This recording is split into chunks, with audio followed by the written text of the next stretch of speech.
on Socialist Telly, focusing on the appalling way, frankly, they're being treated during lockdown, giving them a platform that sadly young people are not often given in the media.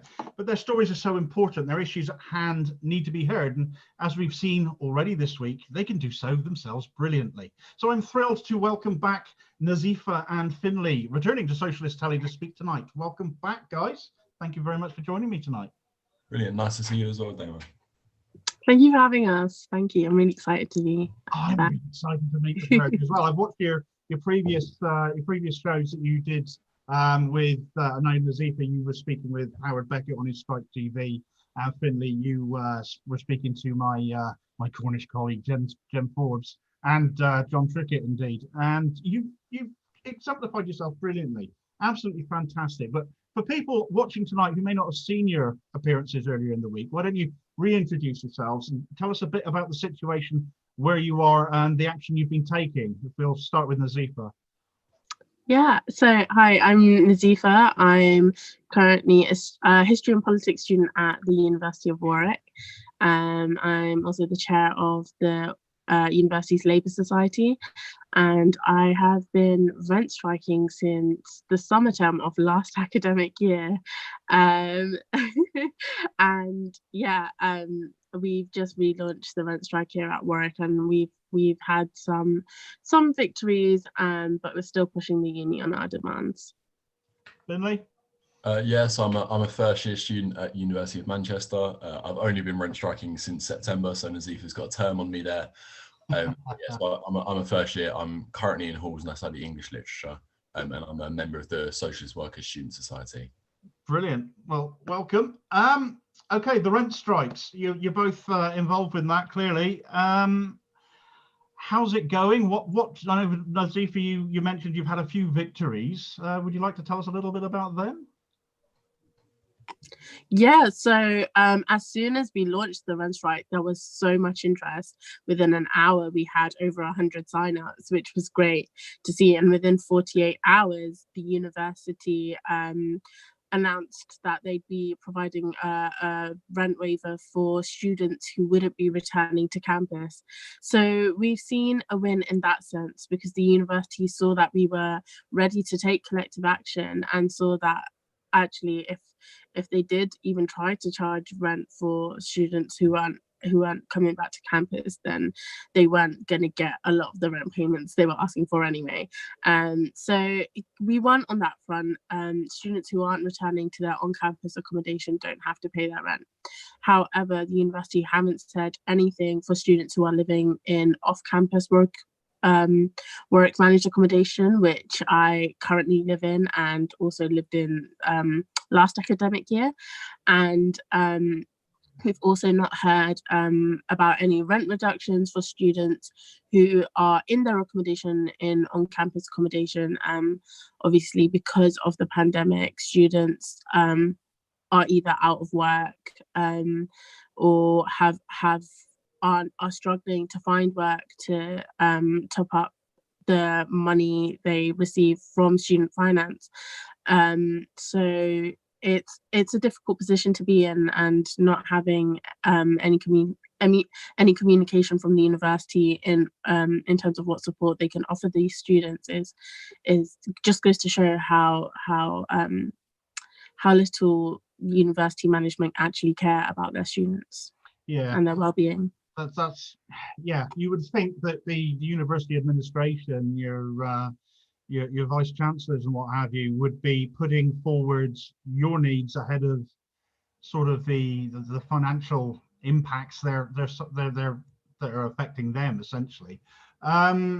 You've involved in this. Your involvement in the strikes. It sounds to me like students really did latch onto this quite quickly. They thought, brilliant, this is absolutely something we want to be part of. You've got this sense of solidarity and collectivism, and perhaps realizing that you've got this massive power through collective action, through the strike action you're involved in. And of course, it's spread to universities across the country. Has it kind of surprised you that you've all come together with one collective voice like this, Finley? Yeah, yes and no. I think I mean, we were in quite a different position in our first term to where Nazifa was, in that it wasn't, our uptake was quite slow, to be honest. Because especially where people sort of weren't allowed to mix as widely as previously done, we were essentially running a rent strike from a social media campaign that was, it's quite hard to build an Instagram account without any sort of other means of promotion or anything sort of tangible to link it to. We had a few sort of protests with groups such as Students Before Profit and stuff like that, but generally it was quite a slow uptake. And our rent strike victory, as what is obviously last term where we got 30% off, that is only been the sort of the moment that we had such a strong uptake in people that were rent striking. But I think the uptake of rent strike interest sort of on our campus can really sort of been seen to sort of parallel itself at other universities as well. So now we've got sort of the national network of rent strikes across the country. I think there's, last time I checked, it was 55 universities with 25,000 odd students all on rent strike.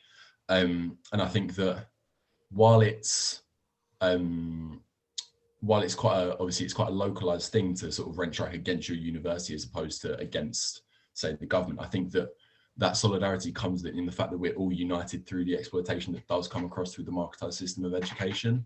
I think people have basically turned around and gone, actually, we are really being ripped off here. And that sort of solidarity between students as well as with staff as well, because we've now got great links with them, such as the UCU solidarity movement and stuff like that. I think it's really impressive to see, yeah, it's just fantastic to see how sort of the uptake has been across the country. Yeah, I mean, it's interesting you raise the marketization of education. It's essentially become a commodity. I mean, it sort of ushered in under the Blair era where they introduced these tuition fees, and they were probably trebled by the Conservatives when they returned to power after 2010. And it just seems to be this mindset that somebody has to make a profit out of something. And you know, the moment somebody starts making a profit, you're taking money out of a system, and that's money that could be reinvested and put back into a system if you truly want something to, you know, be of value to society as a whole. I mean, tuition fees,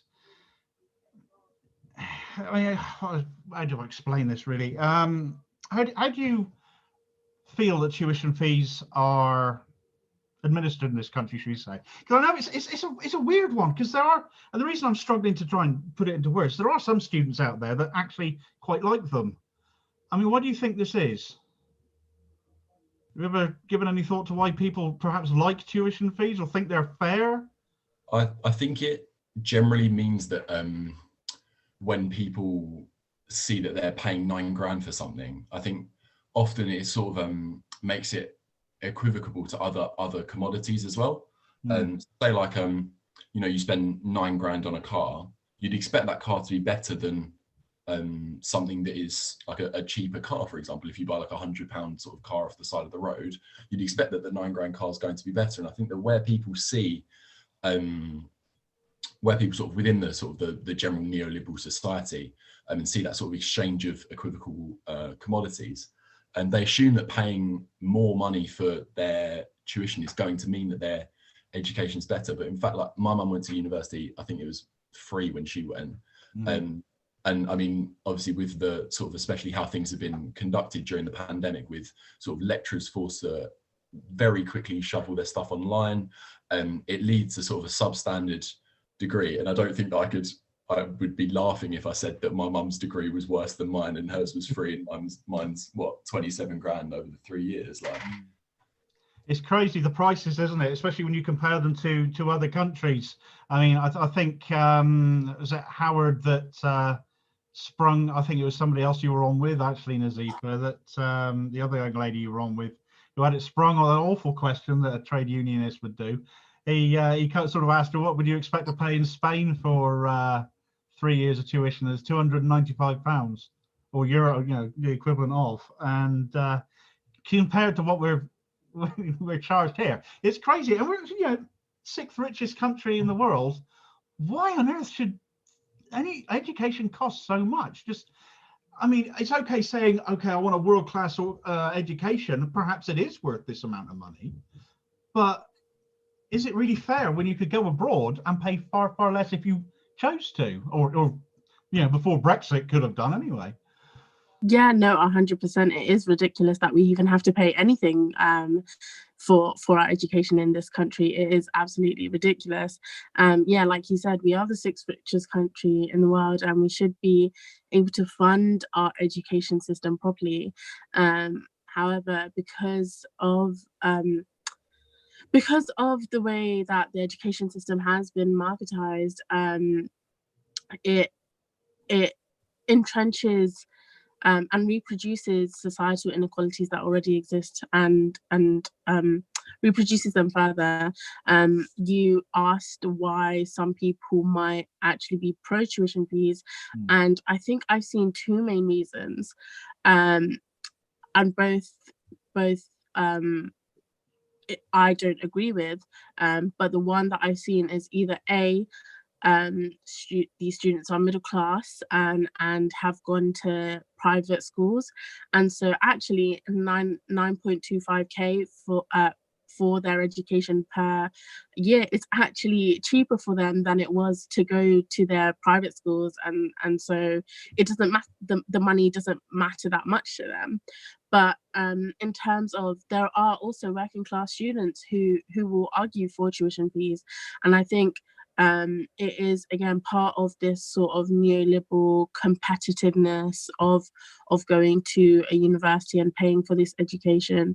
The way I grew up in a very working class area. I grew up in Tottenham in North London, and the way university was sold to me was that it was a necessary step to take to further my career so that I could end up with a better paying job, and so on and so forth. So yes, the way university is sold to working class students is in a way that it makes almost paying the £9,000 and getting yourself into tens of thousands of pounds of debt over the course of 3 or 4 years is worth it, because you end up getting paid more.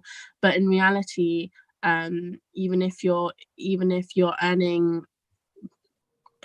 in the second tax bracket, you're still being exploited by your bosses, by the people in charge. So it all these arguments do go into do reflect how sort of the idea of competitiveness and paying for a better service goes hand in hand into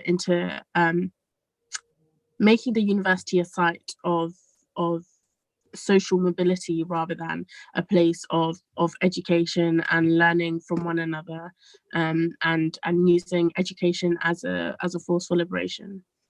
That's an interesting take, actually. I mean, it brings into it brings the whole affair into a class perspective, actually, in that somebody from a working class background, such as yourself, such as myself, aspire to a university level of education as a way of bettering ourselves from what we've grown up through, whereas more middle class people may perhaps who do not come from a background like that, where they're going to university is perhaps the norm, and it's what their parents do, all of their siblings do, and they go on for this certain type of career that their entire family does, and it's just the absolute norm to them. And as you say, the tuition fees may well be a lot more affordable from their perspective, that it actually doesn't seem a lot of money, especially if they've had a public school education up till then. So that's a really interesting take to actually take on it, actually. Now, Nazifa, even, I know on your show, Howard asked you what support you've had from parliamentarians, and you said at the time, not a lot. Has anything happened since to change your view on that? What external support beyond the student strike body have you had, if any?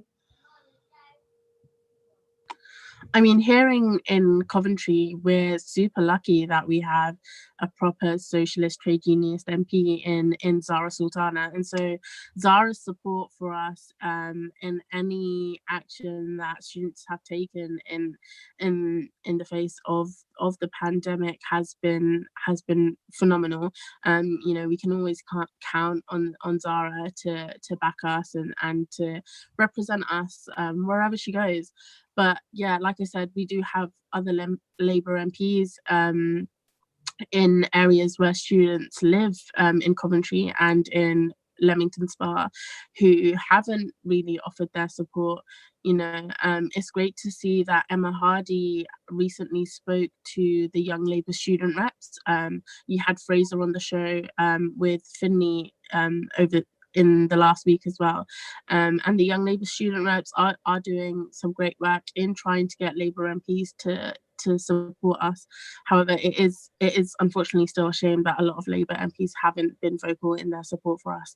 And we've also seen that in the party generally with the shadow housing minister, with Tangam Debonair, you know, saying that rent reductions and cancelling the rent supposedly isn't a viable option, when, you know, we've seen what the Manchester rent strike achieved last term. We've seen what community unions like Acorn have achieved in terms of resisting evictions and securing rent reductions for their members.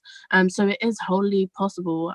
It is again unfortunate to see that MPs who are supposed to be on our side haven't provided us with that support. So yeah, it is disappointing, but like I said, we are very lucky to have Zara in Coventry. What's your take been on that, Finley? I mean, yeah, as I said before, I'm not a member of Labour, so I think that there's my sort of perspective on especially Labour MPs. We've had Afzal Khan, who's been pretty supportive, especially when we had the occupation. He was very sort of involved, especially in the fact that they shut the Wi-Fi off there to try and sort of force us out of it. And he was very vocal in saying, hold on, you put all learning online and then you just turn the Wi-Fi off for a load of students. And he was really, really supportive of that.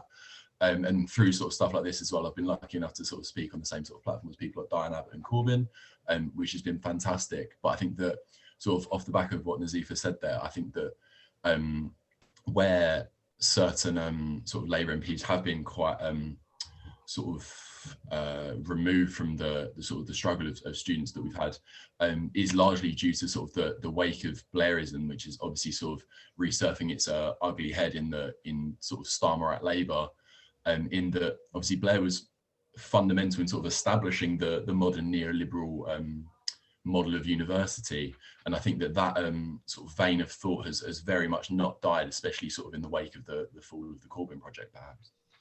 No, sadly, the Blair issue has been it's been going on a lot longer than just that. Sadly, it's you know, Margaret Thatcher, if you've ever heard of her, she she famously once said what her greatest achievement was, and she said Tony Blair. So that pretty much says everything you can possibly say to you know, sum up his contributions to society. But you know, Parliament has now started to, you know, slowly move itself a bit, in that there is some support for the students now happening, though not nearly as much as there should be. The MP Claudia Webb has drawn up an early day motion, something that, you know, parliamentarians do to you know, promote issues they feel are worthy of debate in Parliament, to draw attention to them, to lobby other MPs for support. And of course, the more support they get, the more likely it is that, you know, Parliament might actually have a talk about it. And her EDM is called EDM 1321, is calling for things like a refund of rents, scrapping of tuition fees, cancelling of student debt, to stop punishing students for wanting a world-class education, essentially. But so far, the response from other MPs has been pretty miserable. Just 23 signatories, because I checked just before we came on air, and that's less than 4% of all MPs. It's pretty dire. 18 Labour MPs, Zara, MP for Coventry, of course, is included in that. 1 Green, 1 DUP, 1 SDLP, and 2 independents, Claudia herself and a certain Mr. Corbyn.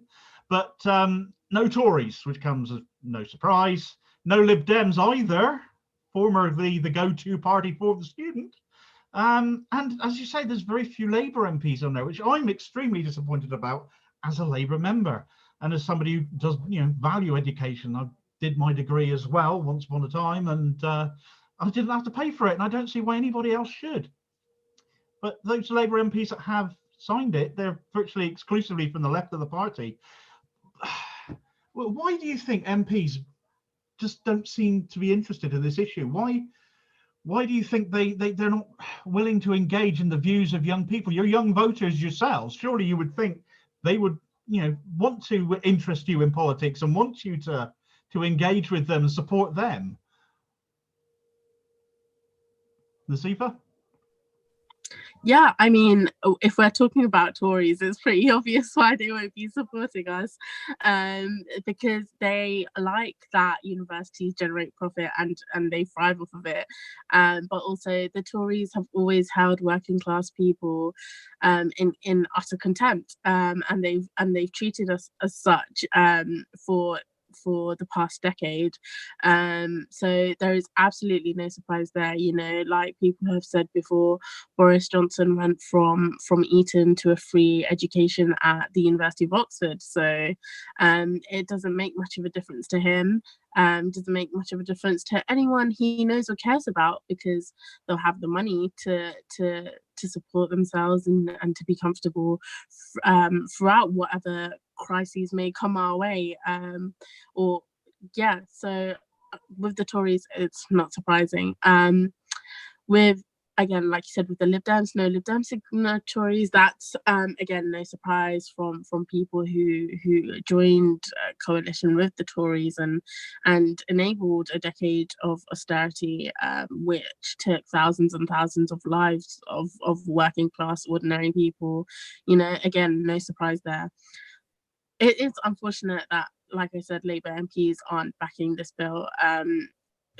Unfortunately, there are Labour MPs who have vested interests in ensuring that rent isn't cancelled. We've got Labour MPs who are landlords themselves, but who then claim that they can represent the working class in all of its diversity while making profit off of people's livelihoods and people's housing. So yeah, it is. Unfortunately, it's not a surprise that we don't have much support in Parliament.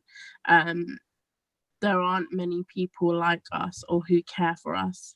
112 MPs are landlords. That is ridiculous. And yeah, it's a shame that some of them are Labour Party MPs. Finlay, obviously, I know you've already said already that you're not pretty party affiliated, but your vote counts just as much as anyone else's does. Why do you think they don't want to engage with you? I'm not 100% sure. I think there's definitely been a tendency after sort of the coalition government, as Nazifa mentioned, that the Labour Party was sort of seen to people both my age and probably MPs as well, that it was sort of the only sort of student vote for people that were sort of students on the left, essentially, because the Lib Dems were told us that tuition fees wouldn't be affected and then went up to £9,000. The Tories are obviously the Tories, and I think that sort of complacency, I think, is quite sort of rampant in the Labour Party. I think that they are sort of seen as the only left alternative, whereas actually I think that complacency is extremely dangerous for the Labour Party, because if they refuse to engage in the struggle of students, then students aren't going to want to vote for them. I mean, they're not going to vote for the Tories, they're not going to vote for the Lib Dems. If Labour don't engage with student struggle, I think that it's going to be really dangerous. Obviously, I left sort of following the sort of Corbyn suspension, etc., and I joined the SWP. I think that if the Labour Party don't get more involved in actual student struggle and continue to sort of pursue the hyper individualization of neoliberalism and that sort of that Blairite line again, I think it's going to be really dangerous for the party, and I don't think that they'll be able to challenge sort of the vast Tory monolith that is. Yeah, I completely get where you're coming from. When you got a Labour Party that's kind of sliding back to those days, I mean, you alluded to it before, of Blairism through what Starmer is doing at the moment, and I take the point that was mentioned earlier about Thangam Debonair, the shadow housing minister, who's saying, we're wringing our hands, essentially saying, we can't do this, we can't really help you about that. you know, when you've got 90% of Labour MPs still haven't signed that EDM, 112 MPs are landlords. You've got Labour MPs actually who were former presidents of the National Union of Students who have not signed this. You know, it just seems to be excuse after excuse to not do it. And, you know, it's not as if we can't do things in this country. We've got other countries have offered support to their students. France, for example, has handed students an extra €200 to support them during this COVID crisis. Canada has doubled student grants. The Netherlands have halved their tuition fees. We're the sixth richest country, as I've said already tonight. We can do something about it. It just takes political will. When the politicians are just wringing their hands, it, you know, if I had any hair, I'd be pulling it out. I'm sure you can do it yourselves as well. You know, is it not time the government absolutely stepped in and did something to help students now? Because this can't carry on. Finlay? Yeah, no, I completely agree. To be fair, I was sort of, I think that was I sort of put my thoughts into words there. I think that we are sort of crying out for a sort of a governmental intervention, and I think that can only sort of come through pressure like the national rent strike. Because I mean, when we had ours in September, we were sort of hoping for a rent reduction. Whereas now, I think that with sort of 55 universities on rent strike, that pressure can only really go upwards. You can't really go past the VC without it sort of going to a modification in the university model. And obviously that has got to come from the government. Something else that I think is something that we're working on at Manchester is we're running a referendum through our students' union, which have been pretty useless thus far. But we've basically launched a referendum of no confidence in our senior management to look to sort of pursue a more democratic model. And obviously that's that sort of grassroots, that's students doing something. But if we were to students and staff as well, we've had full solidarity from our UCU.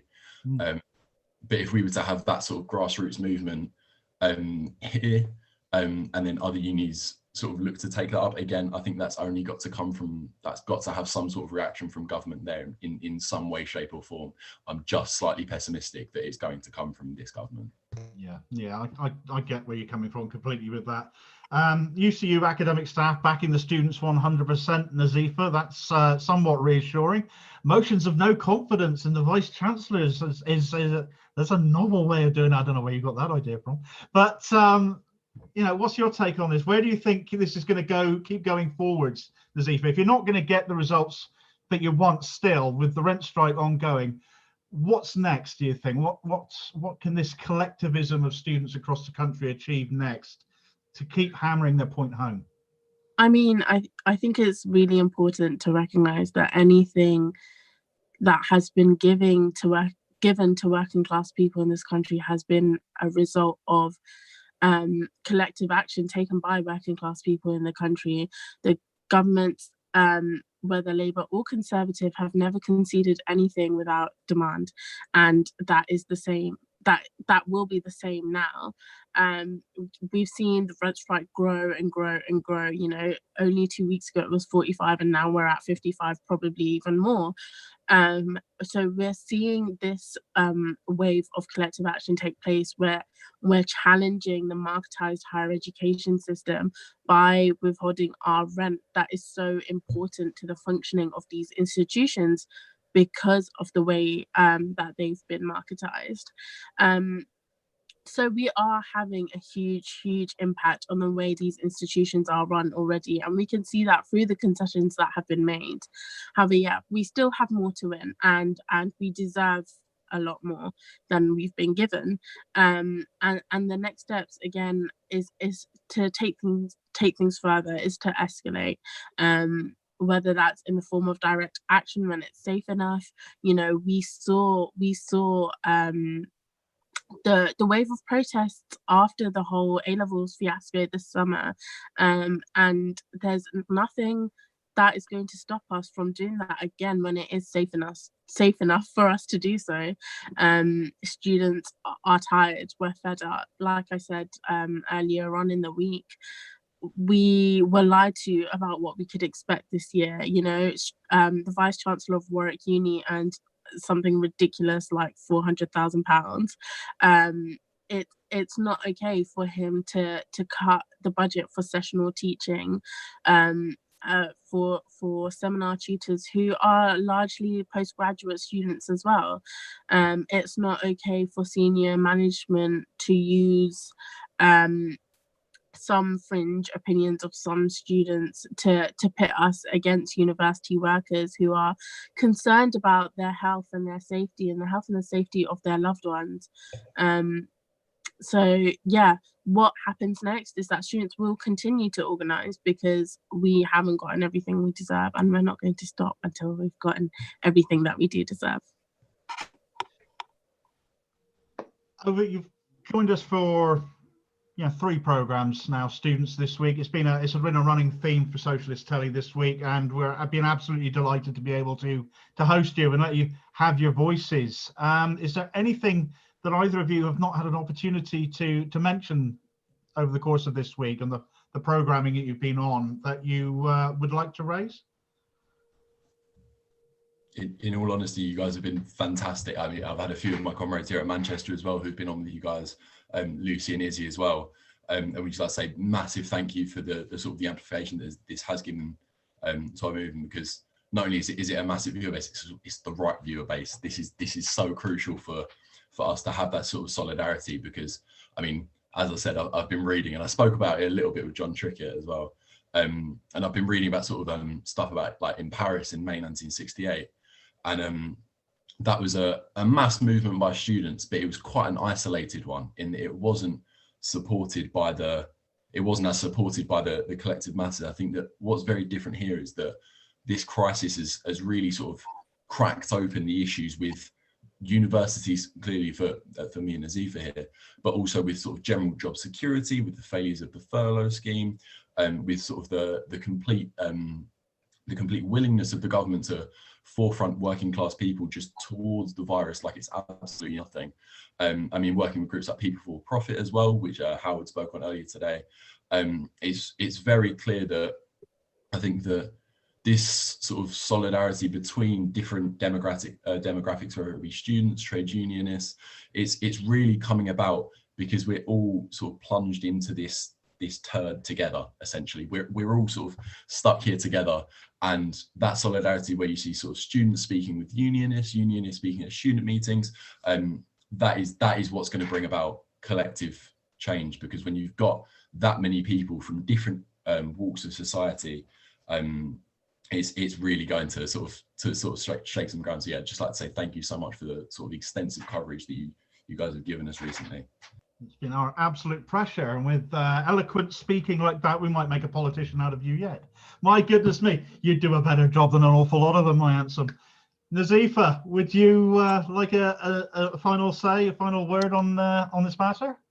Yeah, just to echo what Finley said, thank you for having us on, and thank you for actually listening to us and what we have to say, because a lot of people fail to do that, and it's really, really important that we are building left media in whatever form it takes, because we've seen how mainstream media won't actually listen to people on the ground, when we've got people like Laura Kinsberg at the BBC who basically just is an earpiece for the establishment politicians.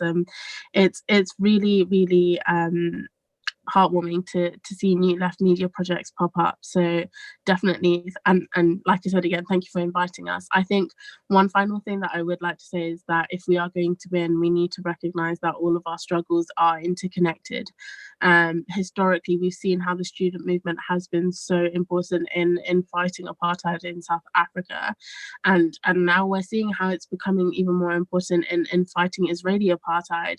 We've seen how student staff solidarity has challenged and will continue to challenge the marketized higher education system. And like I mentioned earlier in the week, when it came to pro-Palestinian direct action on campus, the UCU were the first to give us their support. And so, yeah, recognizing that our struggles are interconnected will help us win. Yeah, and thank you for having us. Thank you very much, Finlay and Nazifa, and to all the students actually that we've hosted this week. You've all come on, you've all shared your stories, and it's been fascinating to hear what is going on, as much as it's been harrowing at times as well. It's been my genuine pleasure to speak to you tonight, and let me offer you my full support and that of all of my Socialist Telly colleagues in all that you're doing. You're absolutely inspirational to listen to, and it gives me real hope that future generations will lead us better than we have now. My own feeling is that profits made out of students, like we've seen for too long now, is potential investment being taken out of the system, and if reinvested instead, we end up within, in this case, certainly education services that work for the benefit of all. And yes, these things need to be paid for, but all of us should do so, since we all ultimately benefit. And saddling students now with tens of thousands of pounds worth of debt, when previous generations didn't have to pay anything at all, and especially before they even get a job, is absolutely senseless, not to mention really scary for them. I mean, do we not want well-educated young people like Finlay and Nazifa to be standing up for us in the future? And to, you know, so I'll say to them myself, and to any listening, I know the politicians and the MPs that may not have signed this, I know they do watch this programme, oddly enough, we've proven it. These are your potential voters. Their generation has shown in recent years, and certainly are right now, that they are not disinterested or filled with apathy. But if you give them a reason to back you, they will be politically engaged and they will turn out for you. And if you don't, as the student strikes show, then they will stand up and fight you instead. Right now, you need to prove you're there for them by turning out for them, by standing up for them. You can start that right now by signing Claudia Webb's EDM 1321. If you've already signed it, speak to your colleagues. If you're watching this on socialist media, tag your MP in it, for heaven's sake. Demand they listen, because let's face it, they're supposed to work for us and serve us, and any that won't sign this, especially after hearing the stories we've heard across Socialist Telly this week, they should be ashamed of themselves for not doing so. Absolute solidarity with all students.